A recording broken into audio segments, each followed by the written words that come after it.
अवधूत चिंतन श्री गुरुदेव दत्त श्री स्वामी समर्थ।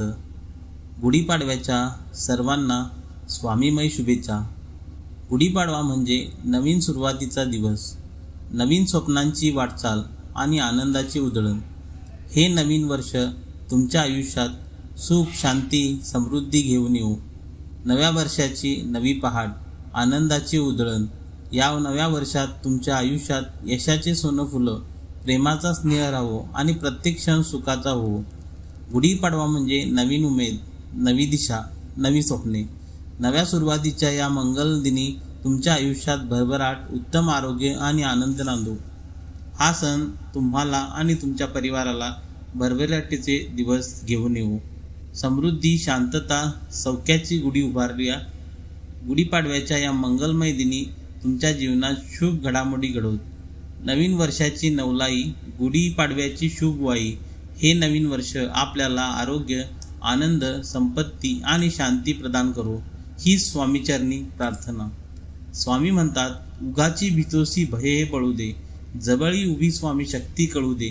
जगी जन्म मृत्यू असे खेळ ज्यांचा, नको घाबरू तू असे बाळ त्यांचा। यशस्वी होण्याचा एकच उत्तम पर्याय आहे, दुसऱ्याचं भलं झालेली पाहण्याची ताकद आपल्या मनामध्ये असली पाहिजे। जो असे या कारण सृष्टीशी, अकारणे जो लावी भक्तीशी, भुलवी मनाच्या दंभयुक्तीशी, असा अविनाशी स्वामी माझा। विश्वास ठेव, जिथे संपते मर्यादा तुझी, तिथून साथ देतो मी। जाणीव ठेव शुद्ध मनासी, काय व्यर्थ बरळतो, कशाची असो भूक त्यासी, तू पुढे काय ठेवितो। स्वामी म्हणतात, तुझ्या अंतरात्म्यात आहे मी, तुला हरू देणार नाही। या कलयुगात तुला एकटे सोडणार नाही। जी झुंज तू खेळतो आहेस मनाशी, त्यात तुला मार्ग दाखवत असणार मी। भिवू नकोस, मी तुझ्या पाठीशी आहे। ऐहिक जीवनाचे नश्वर स्वरूप जाणावे, निष्काम कर्म करावे। मोठा अधिकार, संपत्ती यांचा चिरकाल भरवसा मानू नये। अडचणी आयुष्यात नव्हे तर मनात असतात। ज्या दिवशी मनावर विजय मिळवाल, त्या दिवशी आपोआप मार्ग निघेल। खूप अडचणी आहेत जीवनात, परंतु त्यांना सामोरे जाण्याची शक्ती फक्त स्वामींच्यामुळेच येते। तू कोणाला फसवू नकोस। स्वामी म्हणतात, मी आहे तुझ्या पाठीशी, तुझी फसवणूक होऊ देणार नाही। कोणत्याही सकारात्मक विचारांना कोणतेही विष मारू शकत नाही आणि कोणत्याही नकारात्मक विचारांना कोणतेही औषधही वाचवू शकत नाही। ध्येय साध्य करणे कितीही कठीण असो, पण जर आत्मविश्वास असेल तर अशक्य असे काहीच नाही। वाईट वेळेत साथ सोडलेल्या लोकांकडे लक्ष देऊ नका, पण ज्यांनी वाईट वेळेत साथ देऊन तुमची चांगली वेळ आणून दिली आहे, त्यांचे मोल कधीही विसरू नका।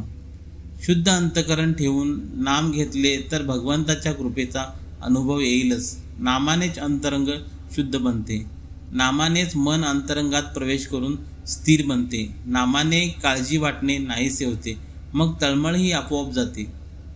देवाला हे कधीच सांगू नका की तुमच्या अडचणी किती मोठ्या आहेत। हे अडचणींना सांगा की तुमचा देव किती मोठा आहे। कोणी नावे ठेवली तर थांबायचं नसतं, आपण आपलं चांगलं काम करतच राहायचं असतं। फक्त स्वतःचा विचार करणारे लोक फार थोड्या काळासाठी प्रगती करतात, पण जे सगळ्यांचा विचार करतात त्यांची प्रगती कायम होत असते। विचारांवर लक्ष ठेवा, त्यांचे शब्द होतात। शब्दांवर लक्ष ठेवा, त्या कृतीत उतरतात। कृतीवर लक्ष ठेवा, त्या सबबी बनतात।